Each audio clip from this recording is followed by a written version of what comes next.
हाथरस में आगामी माह से शुरू होने वाले श्री दाऊजी महाराज राजकीय मेले की तैयारियों को लेकर जिलाधिकारी अतुल वत्स ने शनिवार को पुलिस अधीक्षक चिरंजीव नाथ सिन्हा एवं संबंधित विभागीय अधिकारियों के साथ मेला परिसर का निरीक्षण किया। उन्होंने लेआउट प्लान के माध्यम से व्यवस्थाओं का जायजा लेते हुए अधिकारियों को श्रद्धालुओं की सुविधा, सुरक्षा और सुव्यवस्था को सर्वोच्च प्राथमिकता देने के निर्देश दिए। किस तरह की तैयारियां चल रही हैं और क्या आपने निर्देश दिए?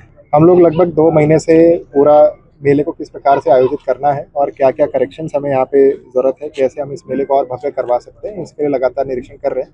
अब क्योंकि मेला पास आता जा रहा है तो जो तैयारियां हम लोगों की चल रही थी, जैसे साफ़ सफाई हो गई, कहाँ हमें किस चीज़ को व्यवस्थित करना है, कहाँ कहाँ हमें पार्किंग को रखना है, कहाँ हमें परमानेंट इंटरलॉकिंग को कराना है, तो ये सब चीज़ें हम लोगों ने डिसाइड की थी। इसको परमानेंटली उतारते हुए नक्शे के ऊपर और उसका क्रियान्वयन कैसे किया जाएगा मौके पे, उसी के विस्तृत दिशा निर्देश देने आए थे। दूसरा, कप्तान साहब के साथ एक इस चीज़ पे चर्चा करनी थी हम लोगों को कि लोगों का आवागमन कैसे हम लोग सुचारू रूप से कर सकते हैं। और एक जो मांग हमारे पास पुलिस प्रशासन की तरफ से आई थी वो यही थी कि एंट्री और एग्जिट हम लोगों का अलग होना चाहिए और प्रयास ये किया जाए कि पार्किंग सुव्यवस्थित हो और अगर कोई भी ऐसी घटना होती है जिसके लिए हमें इमरजेंसी में इवैक्यूएट करना हो लोगों को, तो उसके पर्याप्त इंतजाम हो। तो उसी के विषय में आज हम लोगों ने चर्चा की है। साफ़ सफाई कराते हुए काफ़ी स्पेस हम लोगों ने यहाँ पे क्रिएट कर लिया है और कोशिश ये की जाएगी कि हम लोग भव्यता के साथ इस मेले को कराएं और सुव्यवस्थित तरीके से कराएं।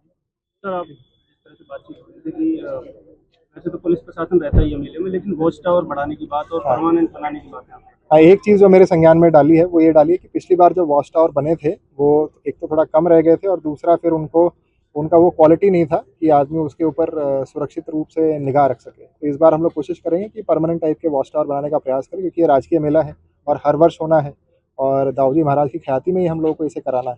तो ऐसे जो स्ट्रक्चर्स हैं जो हमें हर वर्ष जिनकी हमें आवश्यकता पड़ेगी, तो उनको हम क्यों ना परमानेंट स्वरूप देते हुए उनका निर्माण ही कर लें, ताकि वो काम आ सके, रिकरिंग एक्सपेंडिचर उस पर बचे। इस बार हम लोग स्विस कॉटेज में भी एक नया प्रयोग कर रहे हैं कि हम लोग डिफरेंट टाइप के कैरेज टाइप के स्विस कॉटेजेस को यहाँ लेकर आएंगे, क्योंकि यहाँ एक बार इस्तेमाल करके फिर उसको आगे हम लोग रैन बसेरा जब हमें कहीं बनाना होता है तो उसमें भी उसका उपयोग किया जा सकता है। सुरक्षा को लेकर सीसीटीवी कैमरे वगैरह भी अगर जो हर बार व्यवस्थाएं होती हैं वो तो होंगी ही। कंट्रोल रूम भी बनेगा, हमारा रिसीवर रूम भी बनेगा और वॉच टावर भी हम लोगों ने बढ़ाए हैं। उसको निर्माण करते हुए उसको और परमानेंट स्वरूप भी देने का प्रयास किया है। पार्किंग की व्यवस्था, एंट्री एग्जिट की व्यवस्था, कहाँ लोग कैसे आएंगे, किस तरीके से हमें भीड़ को नियंत्रण करना है, उसकी व्यवस्था। और आदमी को ये लगे कि वो भाई जैसे मेले में आना होता है, बाज़ार में जाना होता है, तो कई बार लोग ये सोचते हैं कहाँ क्यों जाएं इतनी भीड़ में, तो वो महसूस ना हो, उसको मेला उसका स्वागत कर रहा हो और वो दर्शन करने के उपरांत यहाँ तक आए, एंजॉय करें। इस चीज़ की व्यवस्था हम लोग करने का प्रयास करें।